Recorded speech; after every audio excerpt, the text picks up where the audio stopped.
अस्सलाम वालेकुम। उम्मीद करता हूँ सब खैरियत से होंगे।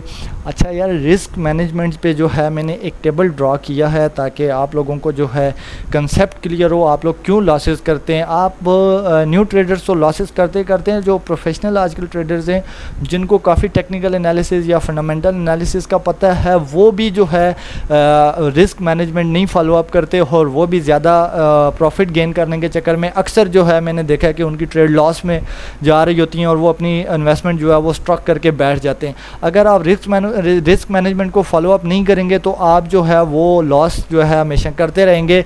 ये जो टेबल है ये सिर्फ़ और सिर्फ इंट्राडे ट्रेडिंग के वालों के लिए है कि अगर आप डेली इस टेबल को फॉलो करेंगे तो आप जो है एक अच्छी अर्निंग जो है वो मंथली कर सकेंगे, ठीक है।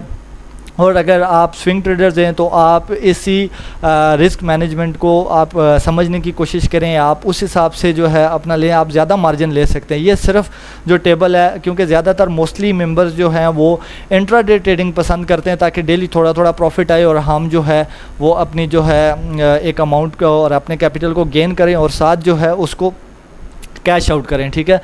अच्छा, चलते हैं टेबल की तरफ। तो टेबल ये डेली जो है ये मैंने लगाया है कि डेली अगर आप $1000 इन्वेस्टमेंट करते हैं और आप जो है वो $30 प्रॉफिट लेते हैं और $50 का स्टॉप लॉस लगाते हैं, ठीक है। इसी तरह आप अगर 9 दिन जो है अपना सेम डेली 1 ट्रेड लेते हैं और 9 दिन का ये टेबल है कि आपकी जो है वो ट्रेड्स अगर टेक्निकल एनालिसिस अच्छा है, आप अगर किसी ग्रुप से ट्रेड लेते हैं तो अगर उन ग्रुप्स के सिग्नल्स को भी जो है अगर आप फॉलो अप करते हैं तो फिर भी जो है आप इस टेबल्स को जो है वो अपने जहन में रख के जो है वो अच्छी अर्निंग जो है एक सेफ़ इन्वेस्टमेंट और सेफ़ कैपिटल अपना ग्रो कर सकते हैं। अगर आप इस टेबल का कंसेप्ट समझने की कोशिश करेंगे, अगर आप इस टेबल को समझेंगे और अगर आप अपने इमोशंस कंट्रोल कर लेंगे ताकि आपकी जो ग्रीड है बेसिक जो है आप अगर उसको कंट्रोल कर लेंगे तो आप ग्रीड को कंट्रोल करके अपने इमोशंस को कंट्रोल करके आप जो है अपनी जो है विदाउट टेंशन जो है एक अच्छी अर्निंग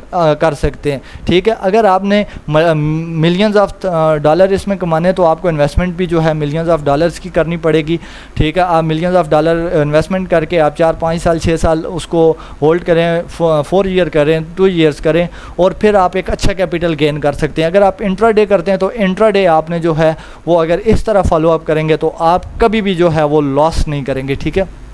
डेली फ़र्ज़ करें आपने $1000 का जो है वो 9 डेज़ जो है अगर आप ट्रेड लेते हैं और एक पर ट्रेड जो है वो आप $30 इन्वेस्टमेंट प्रॉफिट लेते हैं और $15 जो है वो स्टॉप लॉस जो है कर लेते हैं।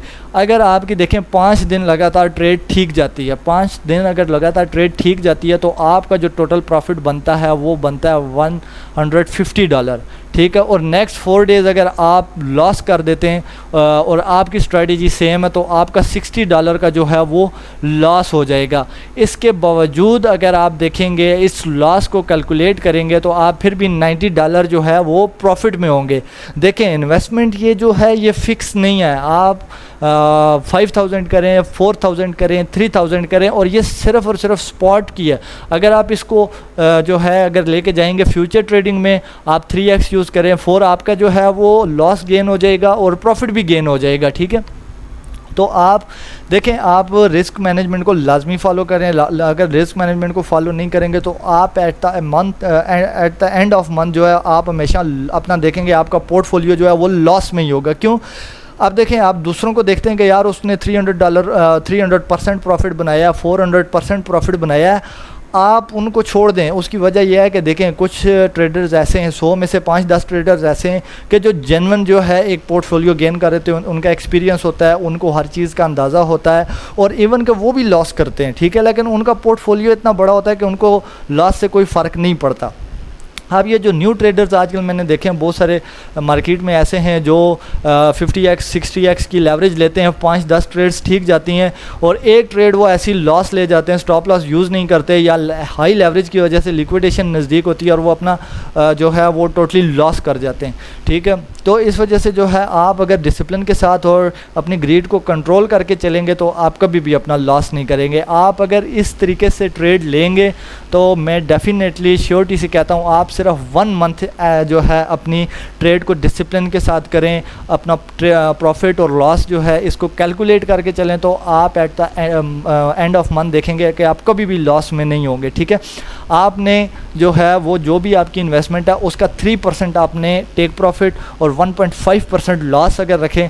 टेक प्रॉफिट अगर आपकी देखें टेक्निकल एनालिसिस अच्छा है, आप 4% कर लें, 5% कर लें, लेकिन आपका जो प्रॉफिट है वो ज़्यादा होना चाहिए। लॉस मिनिमम करें और प्रॉफिट ज़्यादा लें। अगर आप इस तरीके से चलेंगे तो आप कभी भी लॉस नहीं करेंगे। ठीक है, तो आपने ट्रेड जो अगर स्टॉप लॉस चली जाती है तो आपको स्टॉप लॉस को जाने देना चाहिए, उसको आप कभी भी जो है पछताएं नहीं। और दूसरा ये देखें, आप जो है वो फोमो में आके जो है अपना लॉस कर देते हैं। बाज़ औक़ात फोमो में भी ना आए। अगर आपकी ट्रेड पे ग्रिप अच्छी है, अगर आप देखें कि यार मैंने जो है वो मेरा एनालिसिस इस तरह है, मेरा माइंड सेट इस तरह है कि मार्केट इस लेवल पे जाएगी, ये टारगेट है, उस टारगेट तक ही जाके क्लोज़ करें, उससे पहले जो है क्लोज़ ना करें। उससे पहले अगर लॉस होता है आप लॉस कर दें। हाँ, एक चीज़ है, अगर आपके पास कुछ फंडामेंटल स्ट्रॉन्ग न्यूज़ है और जिसको आप देखते हैं कि यार नहीं अब मार्केट क्रैश करेगी, उसमें भी ये होता है कि बाज़ औक़ात आपको क्रैश की कंफर्म न्यूज़ आती है, मार्केट पंप करके देन डाउन आती है। आप देखेंगे आपका पंप के नज़दीक जो है वो टारगेट है या पंप से दूर टारगेट है, उस हिसाब को देख के जो है अपना करंट जो है पोर्टफोलियो मैनेजमेंट करें। बाकी आप अपना टेक प्रॉफिट और लॉस जो है वो रिस्क मैनेजमेंट इस तरह करके चलेंगे तो आप जो है कभी भी लॉस नहीं करेंगे। ठीक है, आपका टेक्निकल एनालिसिस अच्छा होना चाहिए, आपका जो है वो रिस्क मैनेजमेंट अच्छी होनी चाहिए। आप इवन के न्यू ट्रेडर्स हैं, आप फिर भी जो है देखेंगे आपका लॉस बहुत कम हो जाएगा और आपका प्रॉफिट जो है वो ज़्यादा हो जाएगा।